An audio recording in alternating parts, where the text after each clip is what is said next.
ಕೋನಸಾಗರ ಗ್ರಾಮದ ಮಾದರಿ ಸರ್ಕಾರಿ ಹಿರಿಯ ಪ್ರಾಥಮಿಕ ಶಾಲೆಯಲ್ಲಿ ಅದ್ದೂರಿ ಮಕ್ಕಳ ದಿನಾಚರಣೆ.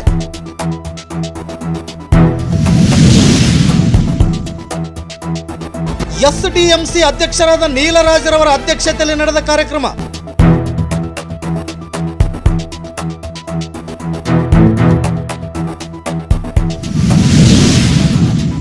ಕಾರ್ಯಕ್ರಮದಲ್ಲಿ ಗ್ರಾಮ ಪಂಚಾಯಿತಿ ಅಧ್ಯಕ್ಷರು, ಶಿಕ್ಷಕ ಶಿಕ್ಷಕಿಯರು ಸೇರಿದಂತೆ ನೂರಾರು ಮಕ್ಕಳು ಭಾಗಿ.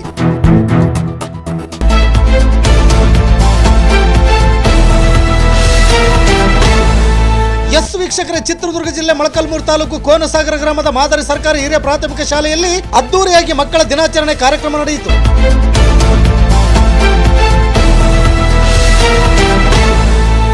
ಎಸ್ಡಿಎಂಸಿ ಅಧ್ಯಕ್ಷರಾದ ನೀಲರಾಜರವರ ಅಧ್ಯಕ್ಷತೆಯಲ್ಲಿ ನಡೆದ ಈ ಕಾರ್ಯಕ್ರಮದಲ್ಲಿ ಹಲವಾರು ಮುಖಂಡರು ಭಾಗಿಯಾಗಿದ್ದು, ಕೋನಸಾಗರ ಗ್ರಾಮ ಪಂಚಾಯಿತಿ ಅಧ್ಯಕ್ಷರಾದ ರೇಣುಕಮ್ಮ ಶ್ರೀನಿವಾಸ್ ರವರು ಕಾರ್ಯಕ್ರಮವನ್ನು ಉದ್ಘಾಟಿಸಿದರು. ಈ ಸಂದರ್ಭದಲ್ಲಿ ಶಾಲಾ ಮುಖ್ಯ ಶಿಕ್ಷಕರಾದ ಇಸ್ಮಾಯಿಲ್ ರವರು ಹಾಗೂ ಪಂಚಾಯಿತಿ ಅಭಿವೃದ್ಧಿ ಅಧಿಕಾರಿಗಳಾದ ವೇದಮೂರ್ತಿರವರು ಮತ್ತು ಗ್ರಾಮ ಪಂಚಾಯಿತಿ ಗಣಕಯಂತ್ರ ನಿರ್ವಾಹಕರಾದ ಯರಸ್ವಾಮಿ, ಬಿಲ್ ಕಲೆಕ್ಟರ್ ಎನ್ ತಿಪ್ಪೇಸ್ವಾಮಿ ಹಾಗೂ ಎಸ್ಡಿಎಂಸಿ ಸದಸ್ಯರಾದ ನಾಗಮ್ಮ, ಅಂಜನಪ್ಪ, ರುದ್ರಮುನಿ, ಪಾಲಯ್ಯ ಮತ್ತು ಶಾಲೆಯ ಶಿಕ್ಷಕ ಶಿಕ್ಷಕಿಯರು ಹಾಗೂ ಮಕ್ಕಳ ಪೋಷಕರು ಕಾರ್ಯಕ್ರಮದಲ್ಲಿ ಉಪಸ್ಥಿತರಿದ್ದರು. ಶಾಲಾ ಶಿಕ್ಷಕಿ ಪೂಜಾರವರು ಸ್ವಾಗತ ಕೋರಿದರೆ ಶಿಕ್ಷಕರ ಬಸಪ್ಪರವರು ಕಾರ್ಯಕ್ರಮದ ವಂದನಾರ್ಪಣೆ ನೆರವೇರಿಸಿದರು.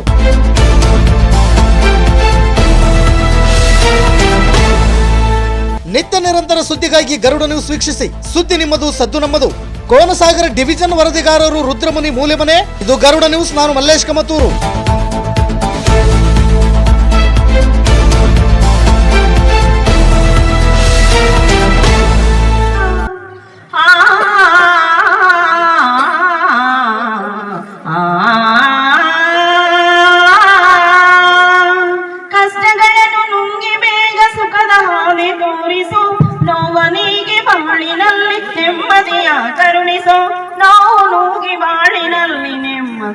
ಕರುಣಿಸು. ಜಯ ಗಣೇಶ, ಜಯ ಜಯ ಗಣೇಶ, ಜಯ ಜಯ ಗಣೇಶ. ಕಂಗಳಲ್ಲಿ ಸ್ವಾಮಿ ನಿನ್ನ ದಿವ್ಯ ಮೂರ್ತಿ ತುಂಬಲೇ, ಕಿವಿಗಳಲ್ಲಿ ದಿನವು ನಿನ್ನ ಕೀರ್ತಿ ತುಂಬಿ ಹರಿಯಲಿ. ಕಂಗಳಲ್ಲಿ ಸ್ವಾಮಿ ನಿನ್ನ ದಿವ್ಯ ಮೂರ್ತಿ ಮುಳುಗಲೇ, ಕಿವಿಗಳಲ್ಲಿ ದಿನವು ನಿನ್ನ ಕೀರ್ತಿ ತುಂಬಿ ಹರಿಯಲಿ. ನಮ್ಮ ಮನವು ಸದಾ ನಿನ್ನ ಧ್ಯಾನದಲ್ಲಿ ಮುಳುಗಲಿ. ನಮ್ಮ ಮನವು ಸದಾ ನಿನ್ನ ಧ್ಯಾನದಲ್ಲಿ ಮುಳುಗಲಿ. ನಿನ್ನ ಕರುಣೆಯಿಂದ ತಂದೆ ನಮ್ಮ ಬಾಳು ಬೆಳಗಲಿ. ನಿನ್ನ ಕರುಣೆಯಿಂದ ತಂದೆ ನಮ್ಮ ಬಾಳು ಬೆಳಗಲಿ. ಪೀಠಿಗೆ ಶುರು.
ಮೂರು ಉದ್ದೇಶ ಇಟ್ಕೊಂಡು ಇವತ್ತು ನಾವು ಒಂದು ಕಾರ್ಯಕ್ರಮವನ್ನು ಮಾಡ್ತಾ ಇದ್ದೀವಿ.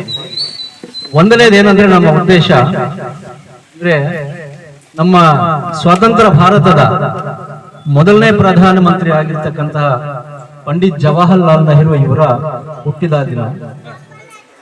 ಅವರ ಹುಟ್ಟಿದ ದಿನ ಅಂಗವಾಗಿ ಮಕ್ಕಳ ದಿನಾಚರಣೆಯನ್ನು ನಾವು ಪಂಚಾಯಿತಿ ಅಭಿವೃದ್ಧಿ ಅಧಿಕಾರಿಯಾಗಿರ್ತಕ್ಕಂತಹ ಶ್ರೀ ವೇದಮೂರ್ತಿ ಸರ್ ಅವರಿಗೆ ಈ ವೇದಿಕೆಗೆ ಆಹ್ವಾನಿಸ್ತಾ ಇದ್ದೇನೆ ನಾನು.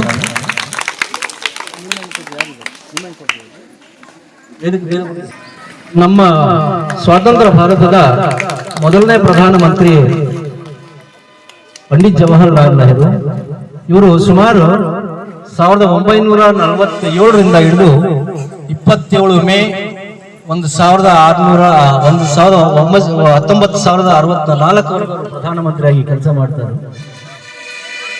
ಅವರು ಸುಮಾರು RTE ಅಂತ ಏನಿದೆ, ರೈಟ್ ಟು ಎಜುಕೇಶನ್ ಆಕ್ಟ್, ಅದು ನಾನು ಆಕ್ಟ್ ನ ಹೇಳೋದಕ್ಕಿಂತ ಹೆಚ್ಚಾಗಿ ಪೋಷಕರಿಗೆ ನಾನು ಅಪೀಲ್ ಮಾಡಬೇಕಾಗಿದೆ ಆ ವಿಷಯವನ್ನು ಹೇಳಕ್ ಪ್ರಯತ್ನ ಪಡ್ತೀನಿ. ಅದು RTE ನಲ್ಲಿ ಇರುವಂತ ವಿಷಯವನ್ನೇ ನಿಮಗೆಲ್ಲ ಗೊತ್ತಿರಲಿ. ನಮ್ಮೆಲ್ಲರ ಕರ್ತವ್ಯ ಏನು ಅಂತಂದ್ರೆ, ಶಿಕ್ಷಣ ಪಡೆಯೋಕೆ ಅರ್ಹ ಆಗಿರುವಂತ ಮಕ್ಕಳನ್ನ ಶಿಕ್ಷಣದಿಂದ ವಂಚಿತ ಆಗದ ಹಾಗೆ ನೋಡ್ಕೋಬೇಕು. ಅದು ನಮ್ಮೆಲ್ಲರ ಜವಾಬ್ದಾರಿ. ಶಿಕ್ಷಕರ, ಪೋಷಕರ, ಎಲ್ಲ ಗ್ರಾಮಸ್ಥರ, ಎಲ್ಲ ಸ್ಥಳೀಯ ಸಂಸ್ಥೆಯ ಜವಾಬ್ದಾರಿ ಅದು. ಅರ್ಹ ವಯಸ್ಸಿನ ಮಕ್ಕಳು ಅಂದ್ರೆ 6 ವರ್ಷದಿಂದ ಪ್ರಾರಂಭಿಸಿ 14 ವರ್ಷದ, ಕನಿಷ್ಠ 14 ವರ್ಷದ ಶಿಕ್ಷಣ ಪಡಿಬೇಕು ಅನ್ನೋದು ಸರ್ಕಾರದ ಸಂವಿಧಾನದ ಕಾಳಜಿ. ಅದು ಎಲ್ಲರಿಗೂ ಆ ಶಿಕ್ಷಣ ಸಿಗೋ ಹಾಗೆ ನೋಡ್ಕೊಳ್ಳೋದು, ಅದು ಸಮಾನ ರೀತಿಯಲ್ಲಿ ಶಿಕ್ಷಣ ಸಿಗೋ ಹಾಗೆ ನೋಡ್ಕೊಳ್ಳೋದು ನಮ್ಮೆಲ್ಲರ ಕರ್ತವ್ಯ. ಯಾವುದೇ ಮಗು ಶಿಕ್ಷಣದಿಂದ ವಂಚಿತ ಆದ್ರೆ ಅದು ಕ್ರೈಮ್, ಅದು ಅಪರಾಧ. ಆ ಅಪರಾಧಕ್ಕೆ ನಾವೆಲ್ಲರೂ ಹೊಣೆ ಆಗ್ತೀವಿ. RTE ಹೇಳೋದು ಅದನ್ನೇ. ಯೋಚನೆ ಮಾಡಿ ನೋಡಿ, 1 ವರ್ಷ ಮಳೆ ಬರದನೆ ಬೆಳೆ ಹಾಳಾದ್ರೆ ಅದೊಂದು ವರ್ಷ ನಾವು ಹಾಳಾಗ್ತೀವಿ ಅಷ್ಟೇ. ಯಾವುದೋ ಕಾರಣಕ್ಕೆ ಭೂಮಿಯನ್ನ ಕಳ್ಕೊಂಡ್ರೆ ನನ್ನ ಸಣ್ಣ ಆಸ್ತಿಯನ್ನು ಕಳ್ಕೊತೀನಿ ಅಷ್ಟೇ.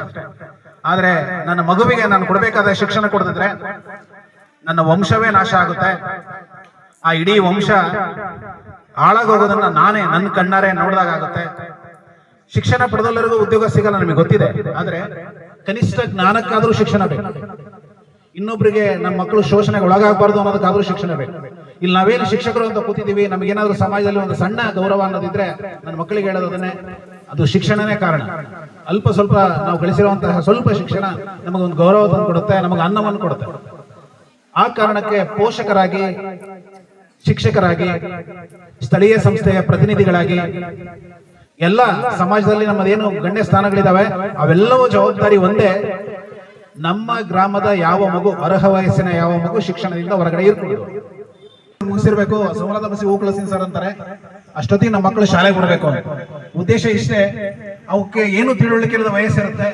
ನಾವು ಮಕ್ಕಳನ್ನ ಬೀದಿಯಲ್ಲಿ ಆಡಕ್ ಬಿಟ್ರೆ ಅವ್ರು ಅದಕ್ಕೆ ಅಭ್ಯಾಸ ಮಾಡ್ಕೋತಾರೆ. ಯೋಚನೆ ಮಾಡಿ, ನಾವು ಇಷ್ಟೆಲ್ಲ, ನಾವು ಏನೇ ದುಡಿಮೆ ಮಾಡಿದ್ರು, ನಾವೇನೇ ಅಂತಸ್ತನ್ನ ಗಳಿಸಿದ್ರು, ಮಕ್ಕಳಿಗೆ ಶಿಕ್ಷಣ ಕೊಡದಿದ್ರೆ ಅನಾಥರಾಗಿ ಬಿಟ್ಟು ಹೋಗ್ತೀವಿ ನಾವು. ಅದು ನೆನಪಿರ್ಲಿ ನಮಗೆ. ವಿಷಯ ವಿಶೇಷ ಚೇತನ ಮಕ್ಕಳು. ಯಾರು ಈ ವಿಶೇಷ ಚೇತನ ಮಕ್ಕಳು ಅಂದ್ರೆ ಯಾರು? ಎಲ್ಲರಂತೆ ಶಾಲೆಗೆ ಬರಲು ಸಾಧ್ಯವಾಗದೆ ಹಾಗೂ ದೈಹಿಕ, ಬೌದ್ಧಿಕ ಹಾಗೂ ನರವೈಜ್ಞಾನಿಕ ಸಮಸ್ಯೆಗಳಿಂದ ವಿಶೇಷ ಕಾಳಜಿ ಹಾಗೂ ಸಹಾಯದ ಅಗತ್ಯವಿರುವ ಮಕ್ಕಳೇ ವಿಶೇಷ ಚೇತನ ಮಕ್ಕಳು. ಈ ವಿಶೇಷ ಚೇತನ ಮಕ್ಕಳು ನಮ್ಮ ಕಲಿಕೆಯಿಂದ ಹಿಂದುಳಿತಾ ಇದ್ದಾರೆ, ನಮ್ಮ ಶಾಲೆಯಿಂದ ಹಿಂದೆ ಹೋಗ್ತಾ ಇದ್ದಾರೆ. ಯಾಕೆ ಈ ರೀತಿ ಆಗ್ತಾ ಇದೆ ಅಂದ್ರೆ, ಅವರಲ್ಲಿರುವಂತಹ ಹಿಂಜರಿಕೆ ಮತ್ತು ಅವರಿಗೆ ಇರತಕ್ಕಂತ ನ್ಯೂನ್ಯತೆ. ಮತ್ತು ಈ ಮಕ್ಕಳು ಹಲವು ನ್ಯೂನತೆಗಳಿಂದ ಬಳಲ್ತಾ ಇದ್ದಾರೆ.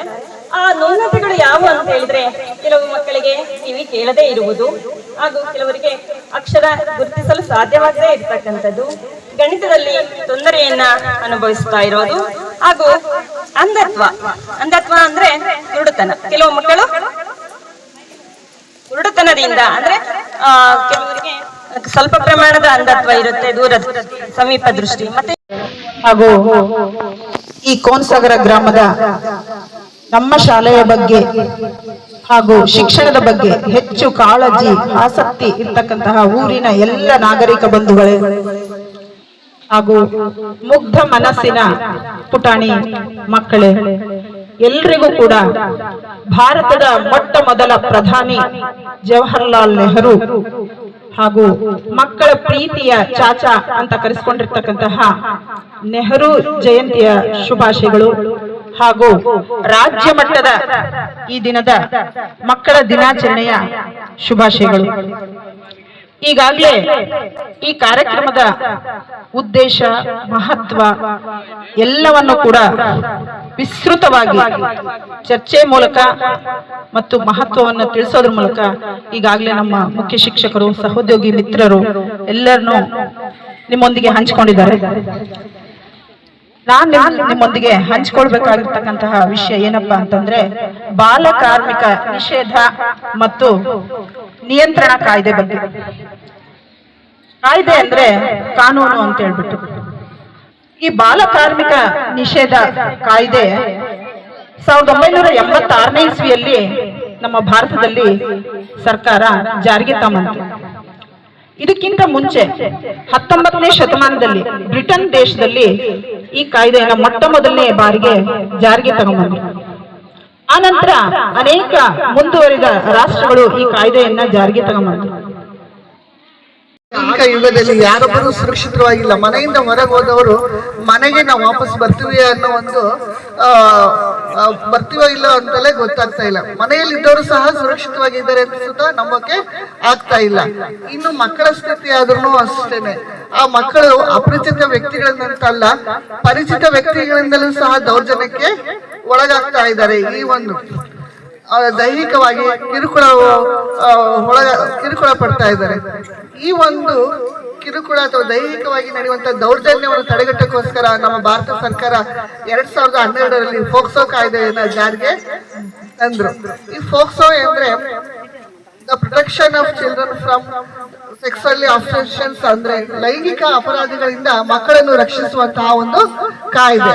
ಬರೀ ಹೆಣ್ಣು ಮಕ್ಕಳು ಅಂತಲ್ಲ, 18 ವರ್ಷದ ಒಳಗಿರುವಂತಹ ಎಲ್ಲಾ ಮಕ್ಕಳು ಸಹ ಅವ್ರನ್ನ ಮಗು ಅಂತ ಪರಿಗಣಿಸಲಾಗುತ್ತೆ. ಹೆಣ್ಣು ಮಕ್ಕಳು ಅಂತಲ್ಲ, ಗಂಡು ಮಕ್ಕಳಿಗೂ ಸಹ ಈ ಒಂದು ಶೋಷಣೆಗೆ ಒಳಗಾದಂತಹ ಕಿರುಕುಳ ಮತ್ತು ಲೈಂಗಿಕ ದುರುಪಯೋಗಗಳಿಂದ ಹೀನ ಕೃತ್ಯಗಳನ್ನು ತಡೆಗಟ್ಟಿ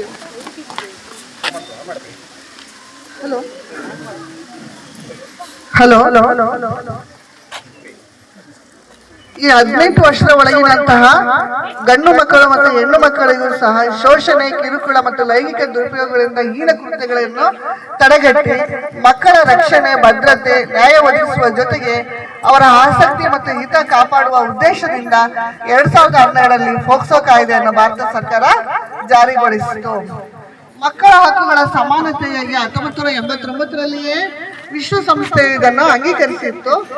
ನಮ್ಮ ದೇಶದಲ್ಲಿ ಕೆಲವು ಕಾನೂನುಗಳ ರೂಪರೇಷೆಗಳನ್ನು ತಿದ್ದುಪಡಿ ಮಾಡಿ 2012ರಲ್ಲಿ ಈ ಒಂದು ಕಾಯ್ದೆಯನ್ನ ಜಾರಿಗೆ ಬಂದಿತು. ಮಕ್ಕಳೇ, ಈ ಫೋಕ್ಸೋ ಕಾಯ್ದೆಯು ಮಕ್ಕಳ ಸ್ನೇಹಿಯಾಗಿದ್ದು ತನಿಖೆ ಹಾಗೂ ವಿಚಾರಣೆಯನ್ನು ವಿಶೇಷ ನ್ಯಾಯಾಲಯದಲ್ಲಿ ತ್ವರಿತಗತಿಯಲ್ಲಿ ನಡೆಸುವಂತೆ ನೋಡಿಕೊಳ್ಳುತ್ತಾರೆ. ಈ ಫೋಕ್ಸೋ ಕಾಯ್ದೆ ಪ್ರಕಾರ ಅಪರಾಧಿಯಾಗಿದ್ರೆ ಇವ್ರಿಗೆ ಯಾವುದೇ ರೀತಿಯಾದ ಒಂದು ಮಾಸ್ಟರ್ ಹೇಳಿದ್ರು, ಈಗ ಸರ್ ಬರೀ ನಾವು ಉದ್ಯೋಗಕ್ಕಲ್ಲ, ಕನಿಷ್ಠ ಜ್ಞಾನಕ್ಕಾದ್ರೂ ಒಂದು ಎಜುಕೇಶನ್ ತಗೊಳ್ಬೇಕು ಅಂತೇಳಿ. ಅದೇ ರೀತಿ ನಾವೊಂದು ಹೈ ಲೆವೆಲ್, ನಾನೊಂದು IAS, ಒಂದು KAS, ಒಂದು ಒಳ್ಳೆ ನಾನು ಸಮಾಜದಲ್ಲಿ ಉತ್ತಮ ಪ್ರಜೆ ಆಗ್ಬೇಕು ಅಂತೇಳಿ ಒಂದು ಗುರಿ ಇಟ್ಕೊಂಡು ಮಕ್ಕಳು ಓದಿದ್ರೆ ಅವ್ರು ಅಟ್ಲೀಸ್ಟ್ ಒಂದು 100 ಅಂತ ಅನ್ಕೊಂಡ್ರೆ ಒಂದು 80 ಬರ್ತಾರೆ. ಆ ಒಂದು ಗುರಿ ಇಟ್ಕೊಂಡು ಮಕ್ಕಳು ಒಳ್ಳೆ ಎಜುಕೇಶನ್ ಪಡಿಬೇಕು. ಯಾಕಂದ್ರೆ ನಾನ್ ನೋಡ್ದಂಗೆ ಈ ಒಂದು ನಮ್ಮ ಕೋನಸಾಗರ ಗ್ರಾಮದ ಶಾಲೆ ಬಹಳ ಉತ್ತಮವಾದ ಒಂದು ಶಾಲೆ. ಮತ್ತೆ ಇಲ್ಲೇ ಒಂದು ಶಿಕ್ಷಕರು ಮತ್ತು ಮುಖ್ಯೋಪಾಧ್ಯಾಯರು ಮತ್ತೆ ಪೋಷಕರು ಎಲ್ಲರೂ ಸಹ ಬಹಳ ಚೆನ್ನಾಗಿ ಎಲ್ಲರೂ ಕೋಪರೇಟಿವ್ ಕೊಡ್ತಿದ್ದಾರೆ. ನಾನು ಬೇರೆ ಬೇರೆ ಕಡೆ ನಾನು ಸಹ ಕೆಲಸ ಮಾಡಿದ್ದೀನಿ. ಇಂಥ ಒಂದು ಉತ್ತಮವಾದ ಒಂದು ಉತ್ತಮವಾದ ಪರಿಸರ, ಉತ್ತಮವಾದ ಒಂದು ಶಾಲಾ ಆಟದ ಮೈದಾನ ಇರ್ಬೋದು, ಒಂದು ಎಲ್ಲ ಒಂದು ವ್ಯವಸ್ಥೆ ಇರುವಂತ ಶಾಲೆ ಕಡಿಮೆ ಇರ್ಬೋದು. ಇದು ಬಹಳ ಚೆನ್ನಾಗಿದೆ, ಸುಮ್ಮನೆ ಹೇಳ್ತಾ ಇಲ್ಲ. ನಾವು ನಾನು ಮೊದಲೇ ದಿನ ಬಂದಾಗ ಆಗಸ್ಟ್ 14ಕ್ಕೆ ನಾನು ಇಲ್ಲಿ ಡ್ಯೂಟಿ ರಿಪೋರ್ಟ್ ಮಾಡ್ಕೊಂಡು 15ಕ್ಕೆ ಇಲ್ಲಿ ಬಂದು ಈ ಒಂದು ಸಭೆಯಲ್ಲಿ ಪಾಲ್ಗೊಂಡಿದ್ದೆ ನಾನು. ಹಾಗಾಗಿ ಒಳ್ಳೆ ಶಾಲೆ, ಮತ್ತೆ ಶಿಕ್ಷಕರು ಸಹ ಬಹಳ ಚೆನ್ನಾಗಿದ್ದಾರೆ. ಒಳ್ಳೆ ಒಂದು ಮಕ್ಕಳಿಗೆಲ್ಲ ಒಳ್ಳೆ ನಾಗರಾಜ್ ಸರ್ ಹೇಳಿದ್ರು, ಬಹಳ ಚೆನ್ನಾಗಿ ಹೇಳಿದ್ರು, ಬಹಳ ಹಿಡಿಸ್ತೇವೆ. ಹಾಗಾಗಿ ಶಿಕ್ಷಣದಿಂದ ಯಾರು ವಂಚಿತರಾಗಬಾರ್ದು. ಹಿಂದೆ ಹೇಳ್ತಿದ್ರು, ಇಂದಿನ ಪ್ರಜೆಗಳೇ ಹಿಂದಿನ ವಿದ್ಯಾರ್ಥಿಗಳು ಮುಂದಿನ ಪ್ರಜೆಗಳು ಅಂತೇಳಿ. ಅದು ಚೇಂಜ್ ಆಗ್ತಿದೆ. ಇಂದಿನ ವಿದ್ಯಾರ್ಥಿಗಳೇ ಇಂದಿನ ಪ್ರಜೆಗಳು ಅಂತೇಳಿ. ಅಂದ್ರೆ ಇವತ್ತು ಏನು ವಿದ್ಯಾರ್ಥಿಗಳು ಇದಾರಲ್ಲ ಅವರೇ ಪ್ರಜೆಗಳು. ಎಲ್ಲರೂ ಕೂಡ ಮಾತನಾಡಿದರೆ ತಿಳಿಸಿದ್ದಾರೆ. ಆದರೆ ಯಾಕೆ ಆಚರಣೆ ಮಾಡ್ತಾ ಇದ್ದೀವಿ, ಆಚರಣೆ ಮಾಡ್ತಕ್ಕಂಥ ಉದ್ದೇಶ ಏನು, ಗುರಿ ಏನು, ಯಾಕೆ ಇದನ್ನು ಆಚರಣೆ ಮಾಡಬೇಕು ಅನ್ನೋ ಉದ್ದೇಶವನ್ನು ತಾವು ತಿಳ್ಕೋಬೇಕು. ಮಕ್ಕಳು ಹಿಂದಿನ ಮಕ್ಕಳೇ ಮುಂದಿನ ಪ್ರಜೆಗಳು. ಇಂದಿನ ಭವಿಷ್ಯ, ರಾಷ್ಟ್ರದ ಭವಿಷ್ಯ, ದೇಶದ ಭವಿಷ್ಯ ತಮ್ಮ ಕೈಯಲ್ಲಿದೆ. ಈಗ ನಾವು ಇನ್ನೇನು 12 ಬಂದಿವಿ, 75% ಬಂದಿದ್ದೀವಿ. ಅಲ್ಲಿ 75% ನಮ್ದು. ಇನ್ನು ರೂಪಾಯಿ ಆಗ್ಬೇಕಾದ್ರೆ ಎಷ್ಟು ಪೈಸೆ ಇರಬೇಕು, ಎಷ್ಟು ಪೈಸೆ ಬೇಕು? 1 ರೂಪಾಯಿಗೆ ಎಷ್ಟು ಪೈಸೆ? 1 ರೂಪಾಯಿಗೆ ಆ 100 ಪೈಸಾ.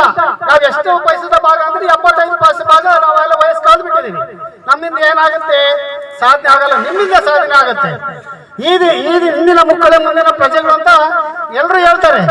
ಆದ್ದರಿಂದ ಒಂದು ಮಕ್ಕಳು ಇಲ್ಲಿ ಕೇಳಲ್ಲ, ಸ್ವಲ್ಪ ಕಂಟ್ರೋಲ್ ಮಾಡಿ. ಏನಾಗುತ್ತೆ ಅಂದ್ರೆ ದೇಶ, ಯಾವುದೇ ಒಂದು ದೇಶ ಮುಂಚೂಣಿಯಲ್ಲಿ ಆಗ್ಬೇಕಾದ್ರೆ ಮಕ್ಕಳ ಒಂದು ಕಲಿಕಾ ಮಟ್ಟ, ಮಕ್ಕಳವಾದ ಒಂದು ಗುಣಾತ್ಮಕ ಶಿಕ್ಷಣ, ಗುಣಾತ್ಮಕವಾದ ಕಲಿಕೆ ಇರ್ತಕ್ಕಂಥದ್ದು ನಾವು ಬೇರೆ ದೇಶಗಳಲ್ಲೆಲ್ಲ ನೋಡ್ತೀವಿ. ಶಿಕ್ಷಣ ನೀತಿ ಏನಿದೆ, ಆ ದೇಶ ಮುಂದುವರೆದಿದೆ, ಈ ದೇಶ ಮುಂದುವರೆದಿದೆ. ಇವತ್ತು ಎಷ್ಟು ಮುಂದುವರೆದಿದೆ? ಸ್ವತಂತ್ರ ಪೂರ್ವದಲ್ಲಿ ನಮಗೆ ಊಟ ಮಾಡ್ಲಿಕ್ಕೆ ಅನ್ನ ಇದ್ದಿಲ್ಲ, ಅಲ್ಲ ನಿಮಗೆ ಗೊತ್ತಿಲ್ಲ.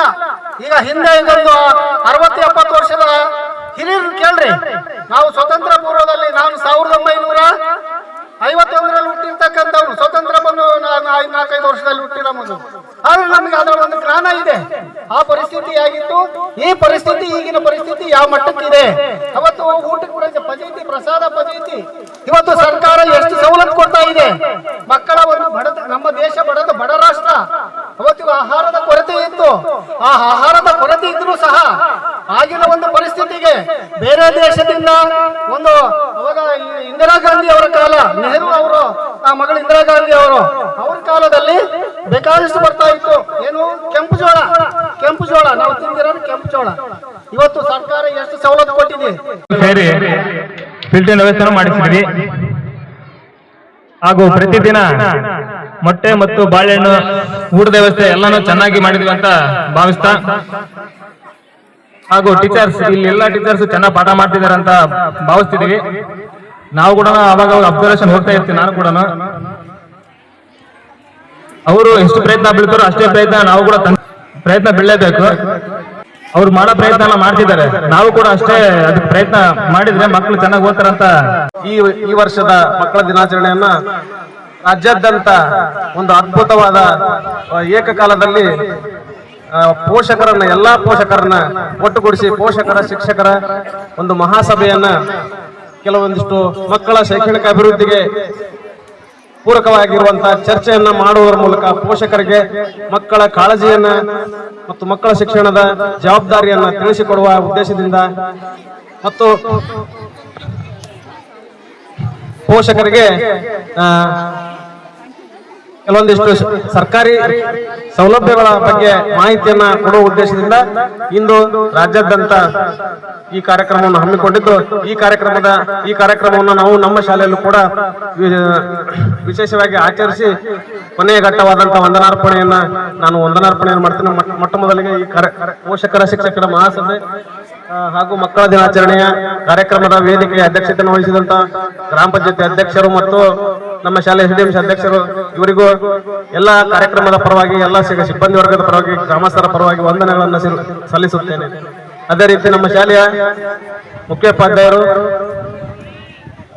ಅತಿಥಿಗಳಾಗಿ ಆಗಮಿಸಿದ ದಾನಯ್ಯ ಮೇಷ್ಟ್ರು, ಗ್ರಾಮ ಪಂಚಾಯತಿ PDO ಅಧಿಕಾರಿಗಳಾದ ವೇದಮೂರ್ತಿ ಸರ್ ಮತ್ತು SDMC ಸದಸ್ಯರಾದ ಅಂಜನಪ್ಪನವರಿಗೆ, ಮತ್ತೊಬ್ಬ ನಾಗಮ್ಮರವರಿಗೆ, ಈ ಎಲ್ಲರಿಗೂ ಸಮಸ್ತ ಸಿಬ್ಬಂದಿಯವರ ಪರವಾಗಿ, ಮಕ್ಕಳ ಪರವಾಗಿ, ಕಾರ್ಯಕ್ರಮದ ಪರವಾಗಿ ವಂದನೆಗಳನ್ನು ಸಲ್ಲಿಸುತ್ತೇನೆ. ಮತ್ತು ನಮ್ಮ ಈ ಒಂದು ಕರೆಗೆ ಆಗಮಿಸಿದಂತ ಎಲ್ಲ ಪೋಷಕರಿಗೂ ಈ ಕಾರ್ಯಕ್ರಮದ ಪರವಾಗಿ, ನಮ್ಮ ಶಾಲಾ ಸಿಬ್ಬಂದಿಯ ಪರವಾಗಿ, SDMC ಅವರ ಪರವಾಗಿ ವಂದನೆಗಳನ್ನು ಅರ್ಪಿಸುತ್ತೇನೆ.